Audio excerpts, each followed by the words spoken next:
ইমানদার মুসলমান, আল্লাহ রাব্বুল আলামিন সমস্ত সৃষ্টি জগৎ দ্বারা আমার নবীজির শান মান মুবারকের প্রকাশ করিয়েছেন।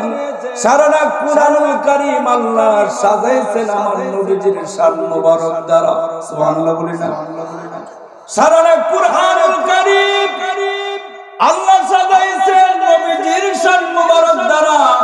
কুরআনুল কারীমের এমন একটি পারা নাই, এমন একটি সূরা নাই, কুরআনুল কারীমের এমন একটি আয়াতে কারিমা নাই, কুরআনুল কারীমের এমন একটি শব্দ লফজ হরফ নাই যার মধ্যে আমাদের দয়াল নবীজির শান মুবারক নাই। সুবহানাল্লাহ।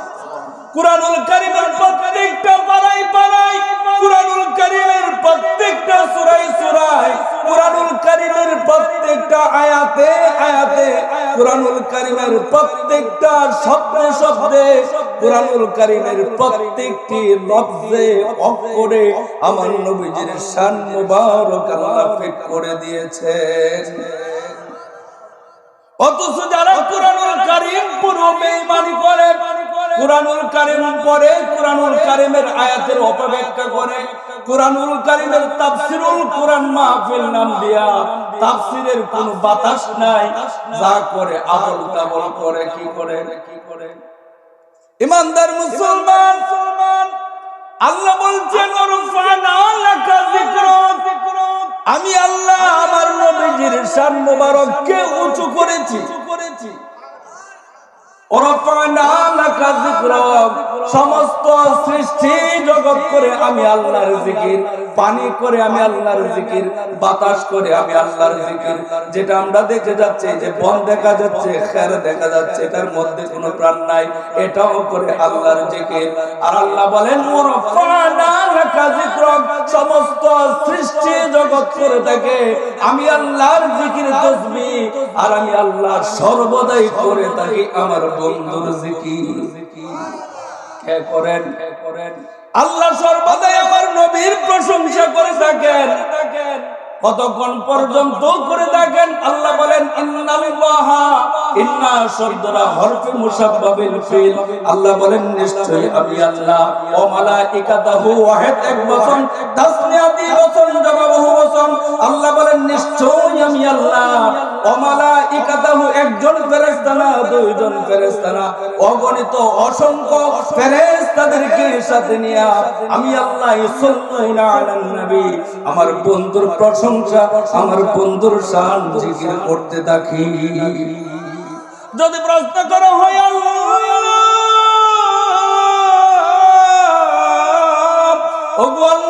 তুমি বলছো তোমার বন্ধুর সম্মান, তোমার বন্ধুর গান গজল না তুমি গাইতে থাকো, দুরূদ শরীফ তুমি পড়তে থাকো, আমি বলবো আল্লাহ তুমি 1 মিনিট তোমার বন্ধুর গান গাওনি, না 2 ঘন্টা গাও, না 3 ঘন্টা গাও, না 24 ঘন্টা গাও।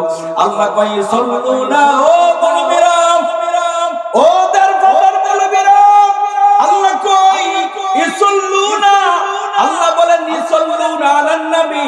ইসল্লুনা শব্দটা মুজারে মারুফ, মুজারে মারুফ দ্বারা প্রমাণ হয় রে। আল্লাহ বলেন যখন সৃষ্টি জগতের কোনো অস্তিত্ব নাই, যখন মানব জাতির কোনো অস্তিত্ব নাই, যখন এই আসমান জমিনের কোনো অস্তিত্ব নাই, যখন চন্দ্র সূর্যের কোনো অস্তিত্ব নাই, আল্লাহ বলেন তখন থেকে আমি আল্লাহ আমার বন্ধুর গান গাইতে আরম্ভ করে দিয়েছি, বর্তমানেও গাইতে আছি। আবার যখন সৃষ্টির কোনো অস্তিত্ব থাকবে না, তখনও আমি আল্লাহ আমার বন্ধুর নামের গান আমি আল্লাহ গাইতেই থাকবো।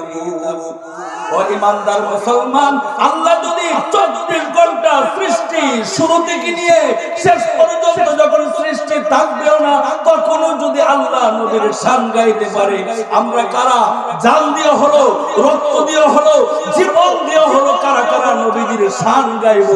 একটু 2 হাত তুলে আমারও দেখায় দেন।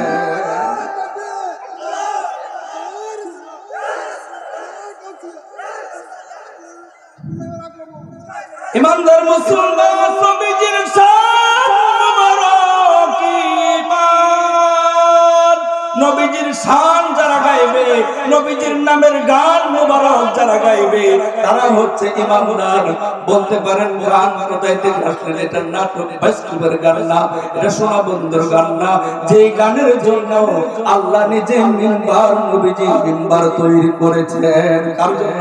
হাসান বিন সাবিত রাদিয়াল্লাহু তাআলা আনহু নবীজির শান মুবারকের গান গাইতো, নবীজির শানে গজল গাইতো। আরবি শব্দটা গজল বলে, আরবিতে কোনো শব্দ নাই, নাত বলে কোনো শব্দ নাই, আল গানা। হাসান বিন সাবিত রাদিয়াল্লাহু তাআলা আনহু নবীজির গান মুবারক গাইতেন। এই জন্য নবীজি হাসান বিন সাবিতের জন্য মসজিদে নববীর মধ্যে আলাদা করে মিম্বার তৈরি করে দিয়েছেন, মিম্বার তৈরি করে দিয়েছেন। এই মিম্বারের মধ্যে দাঁড়াইয়া দাঁড়াইয়া হাসান বিন সাবিত রাদিয়াল্লাহু তাআলা আনহু আমার নবীজির শান মুবারক গাইতেন, আমার নবীজির ইজ্জতের বর্ণনা করতেন, আমার নবীর শান মুবারকের বর্ণনা করতেন। আমার নবী ডাক দিয়ে ভাই হাসান বিন সাবিত গো, যখন আমি নবীজির শান মুবারক শুনি, আমি নবীজির গজল মুবারক, আমি নবীজির শানে যখন তুমি গান গাইতে থাকো, তোমাকে আমি তাকায়া দেখি কুদরতি ভাবে জিবরাইল ফেরেশতা তোমাকে সাহায্য করে থাকে। ইমানদার মুসলমান নবীজির সাহাবীরা নবীজির গান গায়। ইমানদার মুসলমান গান আজকে আমরা দব বাজাইলে বিদআতের ফতোয়া দেয়। আমার নবীজির প্রিয় সাহাবায়ে কেরাম আনসারদের মেয়েগুলি দব বাজাইয়া বাজাইয়া আমার নবীজির শান মুবারক গাইতো। এই পুণ্য বলবিরা, হাইবিত বলবিরা, হাদিসের পবিত্র হাদিসগুলো খুলে দেখো। যখন আমার নবীজি হিজরত করার জন্য রওনা দিয়েছেন, মক্কা শরীফ থেকে যখন মদিনা শরীফের উদ্দেশ্যে হিজরত করার জন্য আমার নবীজি রওনা দিয়েছেন, এমন সময় মদিনার মহিলারা, মদিনার যুবকেরা, মদিনার কিশোরেরা, মদিনার পুরুষেরা, ছোট ছোট বাচ্চাগুলি আমার নবীজির কবর পাইয়া আমার স্তনের মধ্যে মুখ লাগাই না। কখন আমার নবীজিকে দেখবে, আমার নবীজিকে দেখার জন্য মদিনার মহিলারা, মদিনার মেয়েরা, মদিনার পুরুষেরা একদল ঝাঁক বাঁধিয়া যে পথ দিয়ে আমার নবীজি আসবেন, এই পথের মধ্যে দাঁড়াইয়া দব বাজাইয়া বাজাইয়া গানের মাধ্যমে প্রকাশ করতেছিল, তাহলে আল বদরু আলাইনা ওয়াজাবাত শুকরু আলাইনা মাদাআলিল্লাহি দা। মদিনার মহিলারা বলতেছিল, ও মদিনার মহিলারা কোথায় আছো, ও মদিনার মেয়েরা কোথায় আছো, তারা কাঁধে করে দেখে যাও, আজকে আমাদের মদিনায় পূর্ণিমার চাঁদ উদিত হয়ে গেছে। ইমানদার মুসলমান, হাদিসের পাতায় স্পষ্ট লেখা রয়েছে, এখন আমরা বিভিন্ন ধরনের নিশান তৈরি করে থাকি, পতাকা ফ্ল্যাগ আমরা তৈরি করে থাকি। হাদিস শরীফের মধ্যে উল্লেখ রয়েছে, মদিনার মহিলারা, মদিনার পুরুষেরা, মদিনার ছোট ছোট মাসুম বাচ্চারা খেজুর পাতার, খেজুর গাছের ডাল ভাঙ্গিয়া এই পাতা দিয়া নাড়া দিচ্ছিল আর বলতেছিল, দেখে যায় আমাদের মদিনায় পূর্ণিমার চাঁদ উদিত হয়ে গেছে। ইমানদার মুসলমান, মদিনার মহিলারা যদি দব বাজাইয়া গানের মাধ্যমে আমার নবীর আগমনের সুসংবাদ দিতে পারে, ওই ইমানদার মুসলমান কারা কারা নবীর আগমনে ঈদে মিলাদুন নবী পালন করব, আবার হাত তুলে দেখা দেন।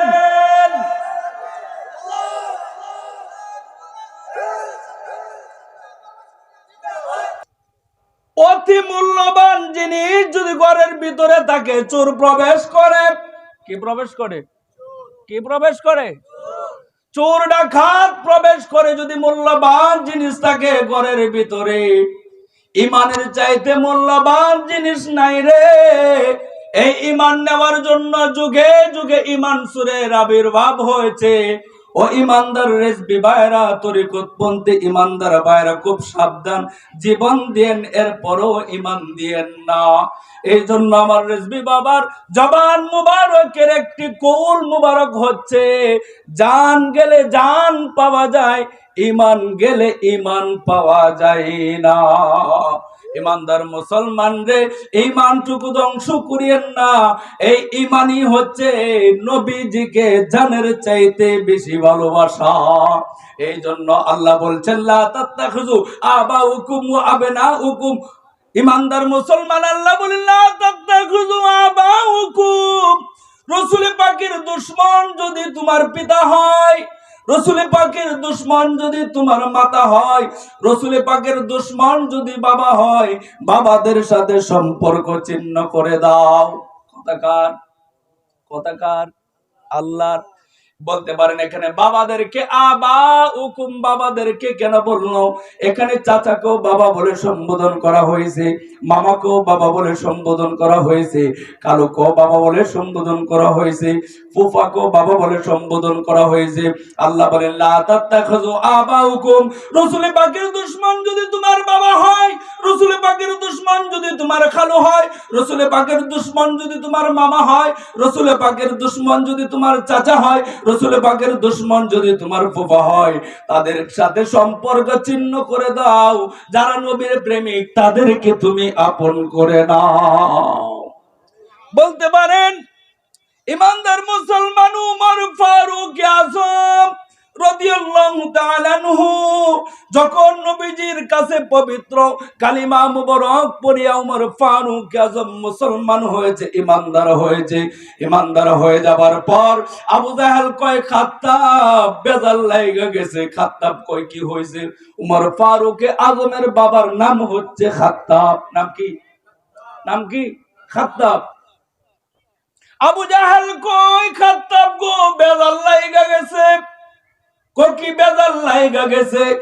তোমার সন্তানকে পাঠাইছিলাম আমার বাতিজার কল্লা মুবারক মাথা মুবারক আনার জন্য, আর তোমার সন্তান দি এমন হয়েছে তোমার সন্তানরও জাদু লাগাই দিছে আমার বাতিজা। নাউজুবিল্লাহ বলি। এমন জাদু লাগাইছে তুমি পাহাড়ের, তুমি এই যে নদীর পারে গিয়া দেখো তোমার সন্তান দি শুধু মুহাম্মদ মুহাম্মদ আমার নবীজির আমার বাতিজার নাম ধরে কান্না করতেছে। খাত্তাব কই কি গো আমার উমররা জাদু কইরা ফলাইছে। খাত্তাব একটা দৌড় মারছে, দৌড় মারিয়া ডাক দিয়া কয় উমর কি হইছে? ও উমর তোমার কি হয়ে গেছে? উমর সর্বদাই পড়তেছে লা ইলাহা ইল্লাল্লাহু মুহাম্মাদুর রাসূলুল্লাহ। উমর শুধু অনুতপ্ত হচ্ছে, আল্লাহ আমি কি বল করতেছিলাম? তোমার প্রিয় নবীজির পবিত্র কল্লা মোবারক আমি আনতে গিয়েছিলাম, বড় বেয়াদবি করে ফেলতেছিলাম গো আল্লাহ। আল্লাহ তুমি যে আমার মুক্তি দান করছো শুকরিয়া আদায় করি, আর যে আনতে গেছি বেয়াদবি করছে তুমি আমার বেয়াদবি ক্ষমা করে দাও। এইভাবে যখন কান্না করতেছিল খাত্তাব ডাক দিয়ে কই উমর রে তুই আমার সন্তান, এখনো সময় আছে, মুহাম্মাদের কালিমা ছেড়ে দাও।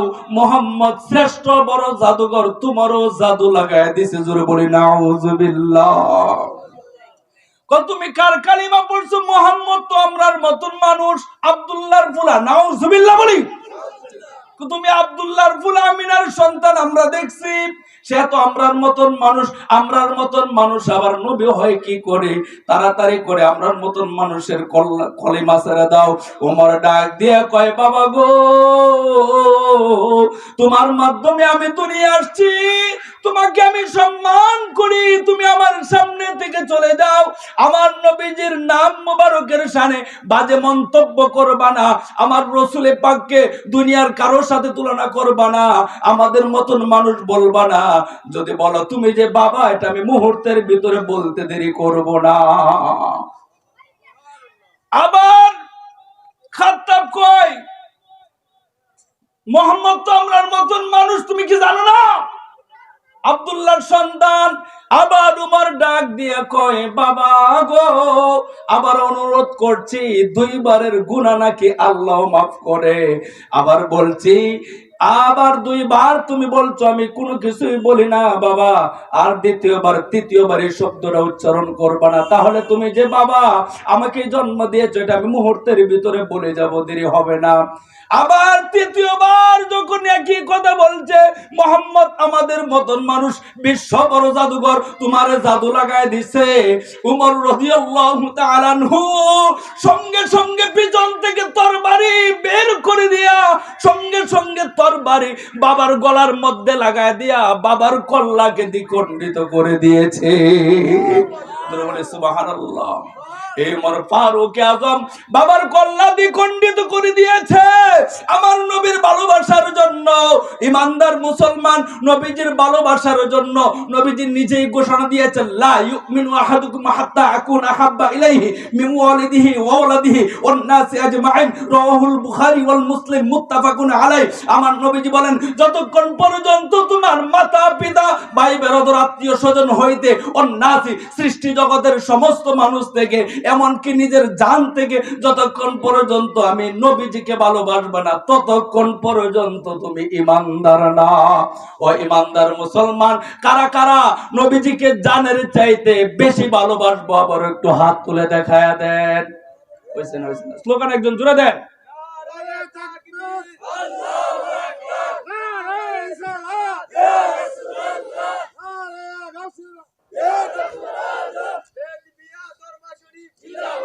এই জন্য আল্লাহ বলেন, লা তাত্তাখিযু আবাউকুম, রাসূল পাকের দুশমন যদি তোমার পিতা হয়, রাসূল পাকের দুশমন যদি শুধু তা না, লা তাত্তাখিযু আবাউকুম ওয়া আবনাউকুম ওয়া ইখওয়াতুকুম, রাসূল পাকের দুশমন যদি তোমার মাতা হয়, রাসূল পাকের দুশমন যদি তোমার খালা হয়, রাসূল পাকের দুশমন যদি তোমার ফুফি হয়, রাসূল পাকের দুশমন যদি তোমার মামি হয়, রাসূল পাকের দুশমন যদি তোমার ভাই হয়, রাসূল পাকের দুশমন যদি তোমার মামাতো ভাই হয়, রাসূল পাকের দুশমন যদি তোমার চাচাতো ভাই হয়, রাসূল পাকের দুশমন যদি তোমার ফুফাতো ভাই হয়, রাসূল পাকের দুশমন যদি তোমার বোন হয়, রাসূল পাকের দুশমন যদি তোমার খালাতো বোন হয়, রাসূল পাকের দুশমন যদি তোমার ফুফাতো বোন হয়, রাসূল পাকের দুশমন যদি তোমার এই যে কোন ধরনের বন্ধুত্ব বোন হোক আর যেই ধরনের কোন বোন হোক, ভাই হোক, মামা হোক, কালু হোক, আল্লাহ কয় সমস্ত ধরনের সম্পর্ক তাদের সাথে ছিন্ন করে দাও।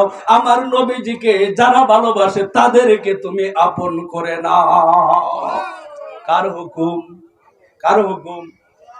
এই জন্য আমরা যে সম্পর্ক রাখি, সম্পর্ক দিয়ে কোনো ছিন্ন করতে পারি না। ওয়াহাবির মেয়ে সুন্দর দেখলেই ছেলেরা বেকরায় লয়ে আয় ফ্রি। রেজবির বাড়ির কারো মেয়ে পছন্দ হয় না। চাকরিওয়ালা ওয়াহাবি জামাই মেয়ের জন্য দেখো দীপ, চাকরিওয়ালা মেয়ের জামাই দেখো, নিজের মেয়ের জন্য চাকরিওয়ালা ওয়াহাবি জামাই দেখে আগে দেখাও টেহাওয়ালা বেশি, গরিব রেজবিদের ছেলে দেখো না। ইমানদার মুসলমান, কষ্ট নিয়েন না।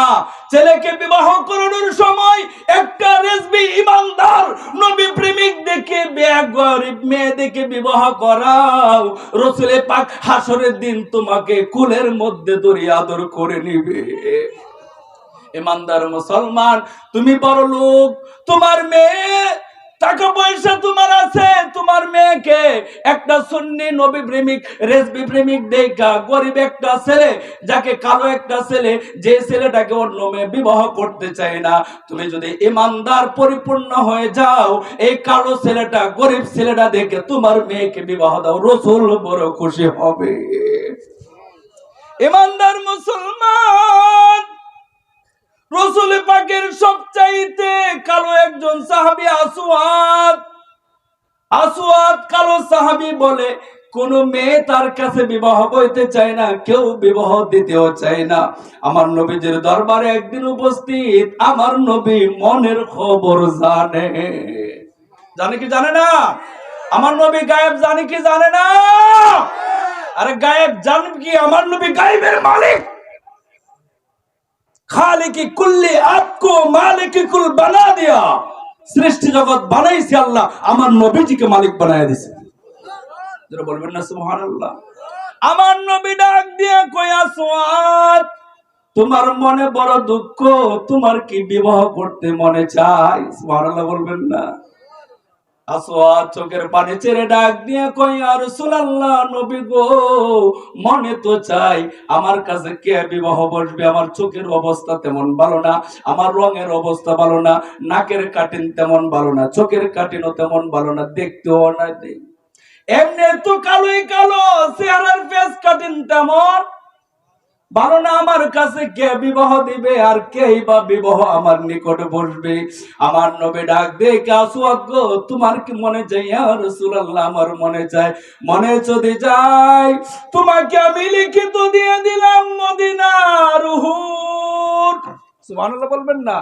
তুমি এমন ধনী ব্যক্তির বাড়িতে যাইবা, নবীজি লিখে দিয়ে দিলেন, ও ধনী ব্যক্তি, তোমার যে একটা মেয়ে রয়েছে, এই মহিলা, এই মেয়েটাকে ডাকতো মদিনার বাসীরা হুরে মদিনা।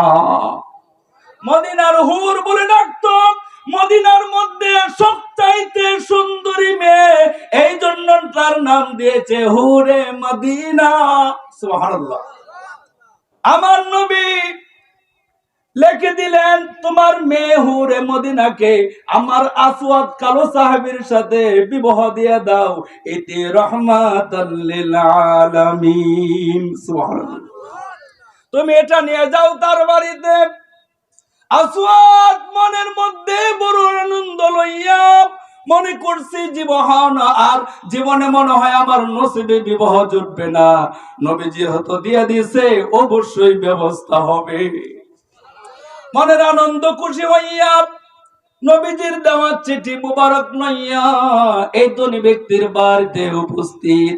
গেটের মধ্যে তেমন কেউ ঢুকতে দেয় না। তুমি আমারে ঢুকতে দাও, জানো না কে পাঠাইছে? সৃষ্টি জগতের রহমাতাল লিল আলামিন। সুবহানাল্লাহ। চিঠি মুবারক লইয়া তার বাবার নিকটে দিল।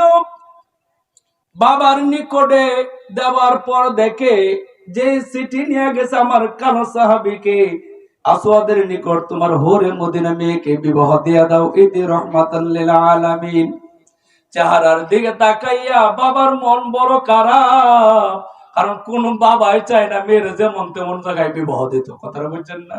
এটা ভালো দেখতে চায়, কিন্তু ইমান দেখেন কোন জায়গায়।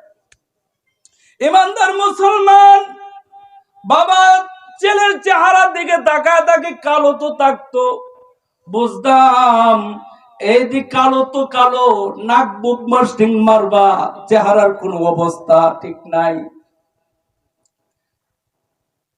বাবা নবীজি পাঠাইছে, তুমি বাড়িতে যাও, আমি একটু মেয়ের সাথে একটু আলোচনা করে নেই, তারপরে তোমার কাছে বিবাহ বিষয়াদি আমি তোমার কাছে বলতেছি, তুমি ঠিকানাটা দিয়ে যাও।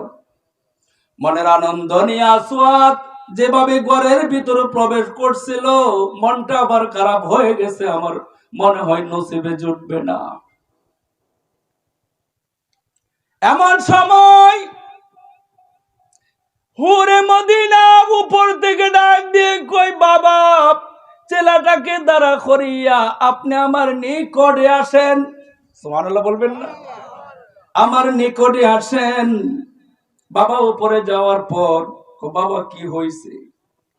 দেখো নবীজি পাঠাইছে এই কালো সাহাবের নিকট তোমাকে বিয়ে দেওয়ার জন্য। এই মেয়ে আবার ডাক দিয়ে কই, বাবা কে পাঠাইছে? রহমাতাল লিল আলামিন, সৃষ্টি জগতের বাদশাহ এই নবীজি পাঠাইছে এই কালো সাহাবীর নিকট তোমাকে বিয়ে দেওয়ার জন্য। মেয়ে ডাক দিয়ে কই, বাবা গো তাকে কি বলছেন? আমি বলছিলাম চলে যাওয়ার জন্য, পরে তোমার কাছ থেকে জানায় দেব।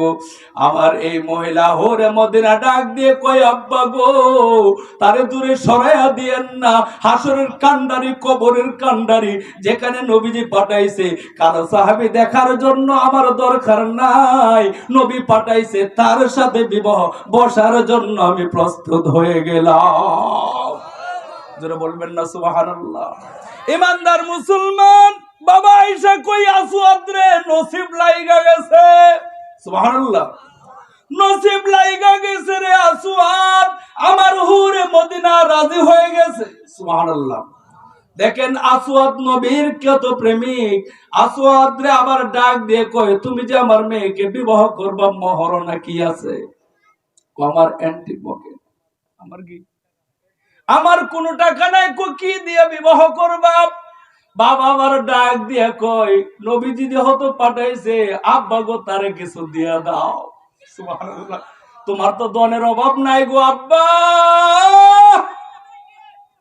এই সমস্ত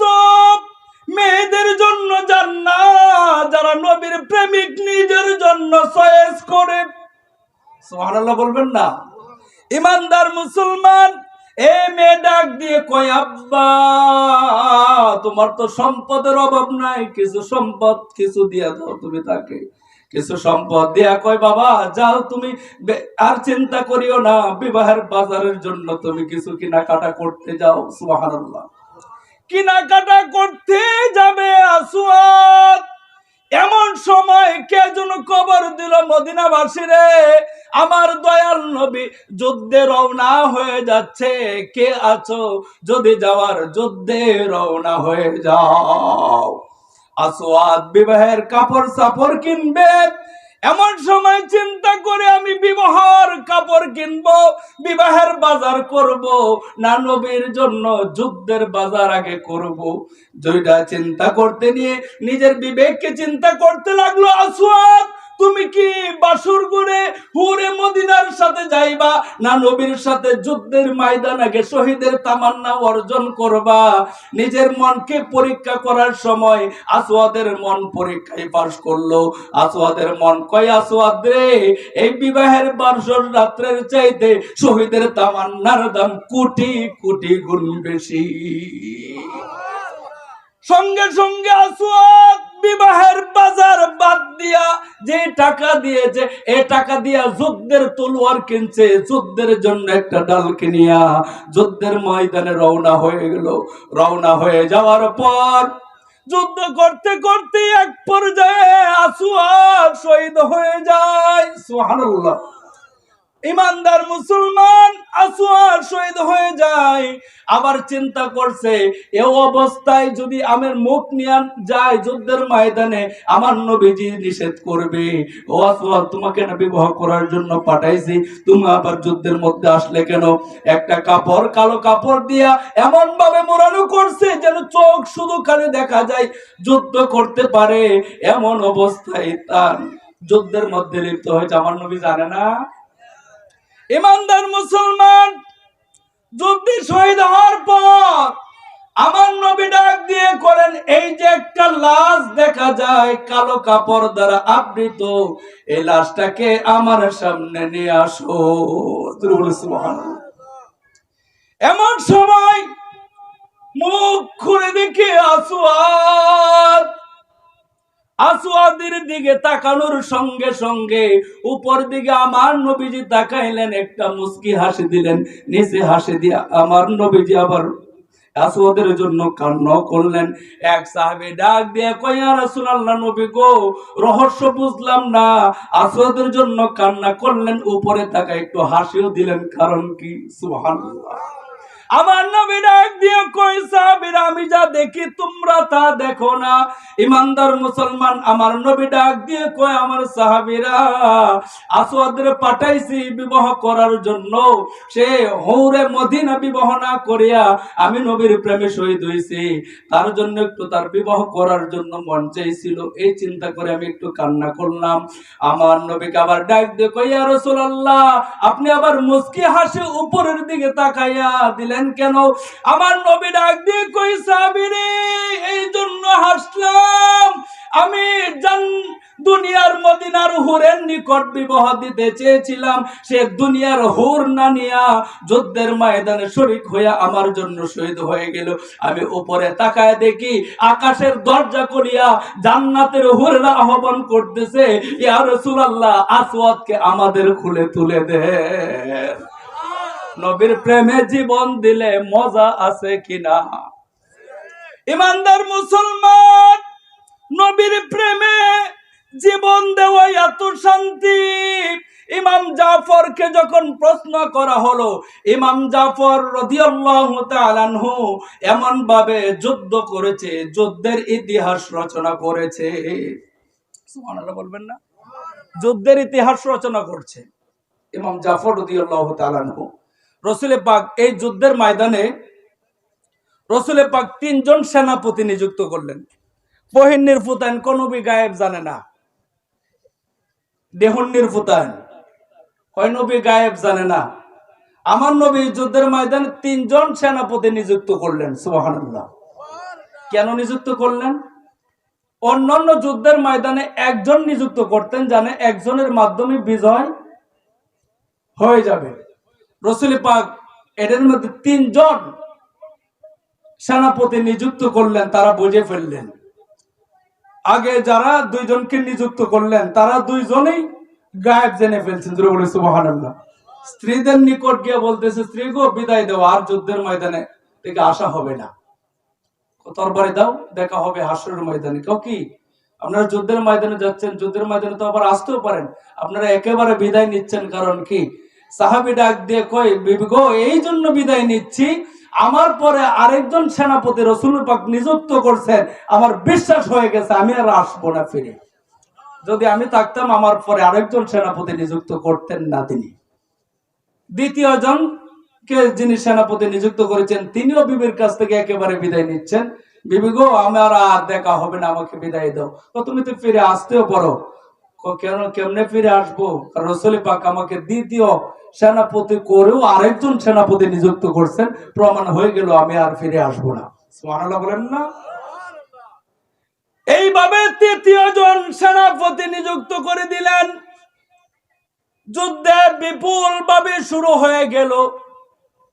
ইমাম জাফর যখন সেনাপতি, ইমাম জাফরের হাতে যুদ্ধের পতাকা, যুদ্ধের পতাকা লইয়া যুদ্ধ করতেছিল কাফেরদের সাথে বিপুল হারে। এক পর্যায়ে যুদ্ধ করতে করতে ইমাম জাফর রাদিয়াল্লাহু তাআলা আনহুর কাফেররা একটি ডান হাত মোবারক কেটে দিল। কেটে দেওয়ার পর ইমাম জাফর বাম হাত দিয়া তরবারি উঁচু করে ধরে রাখছে। ইমাম জাফরের একটি দুইটি পা কেটে দিল। এই পা কাটা লইয়া গড়াইয়া গড়াইও বাম হাত ধরে পতাকা তুলে ধরে রাখছে। এক পর্যায়ে ইমাম জাফরের বাম হাত কেটে দিল। ইমাম জাফর রাদিয়াল্লাহু তাআলা আনহু গড়াইয়া গড়াইয়া দাঁত মুবারক দ্বারা কামড়ায় নবীজির কালিমা পতাকার নিশান ধরে রাখছে। পতাকা নড়াচড়া করতেছে, যেহেতু হাত নাই পা নাই, শুধু মুখ দ্বারা এইভাবে পতাকা ধরে রাখছে। আমার নবী ডাক দিয়ে কই, সাহাবীর পতাকা দিয়ে নড়াচড়া করে, আমার জাফরের না জানি কি অবস্থা। সাহাবীরা দৌড়ায় গেছে, গিয়ে দেখে জাফর দুনিয়াতে নাই। ইন্তিকাল করা অবস্থায় জাফর কামড় দিয়া নবীজির কালিমার নিশান মুবারক উঁচু করে রাখছে। এই হচ্ছে নবী প্রেম। সাহাবায়ে কেরামরা নিজের জীবন নবীর জন্য এমন ভাবে উৎসর্গ করে দিত, হাত পা মুবারক কেটে দেওয়ার পরও এরপরও নবীজির কালিমা মুবারক ছাড়তো না। কোন কিতাবে লেখছে ইমাম জাফরের কল্লা মুবারক কেটে দেওয়া হয়েছে, কেটে দেওয়ার পরও কালিমার পতাকা মুবারক ছাড়ে নাই। এই ইমাম জাফরকে কেউ স্বপ্ন দেখলে এক সাহাবী প্রশ্ন করলো, ও জাফর গো, তুমি যে নবীর জন্য এইভাবে জীবন দিয়েছো, যুদ্ধে শহীদ হয়েছো, তোমার কেমন লাগছে যুদ্ধের তামান্না গুলি? ইমাম জাফর ডাক দিয়ে কই, সাহাবী গো, আল্লাহ যদি আমারে 1 কোটি বার দুনিয়াতে পাঠাইতো, 1 কোটি বারে আমি নবীর জন্য জীবন দিয়া দিতাম। এই হচ্ছে সাহাবায়ে কেরামের নবী প্রেম। ইমানদার মুসলমান, সাহাবায়ে কেরামরা আমরা নবীজিকে কতটুকু ভালোবাসি। একদিক দিয়া যদি ওয়াহাবিরা তরবারি নিয়ে আঘাত করতে শুরু করে, যে রেজবি মানব তার কল্লা কাটতেলাম, যদি কল্লা কাটা শুরু করে দেয়, আমি জানি না কতজন রেজবি মানুষ পাওয়া যাবে, কতজন নবীজিকে ভালোবাসেন না পাওয়া যাবে, আমি জানি না। ও ইমানদার মুসলমান, যদি ওয়াহাবিরা এক মাথা থেকে কল্লা কাটা শুরু করে, কল্লা কেটে নিবে, এরপরও কারা নবীজিকে রেজবি বাবাকে ভালোবাসবেন? একটু 2 হাত তুলে দেখান দেখি। সাউন্ডটা হইছে না গো?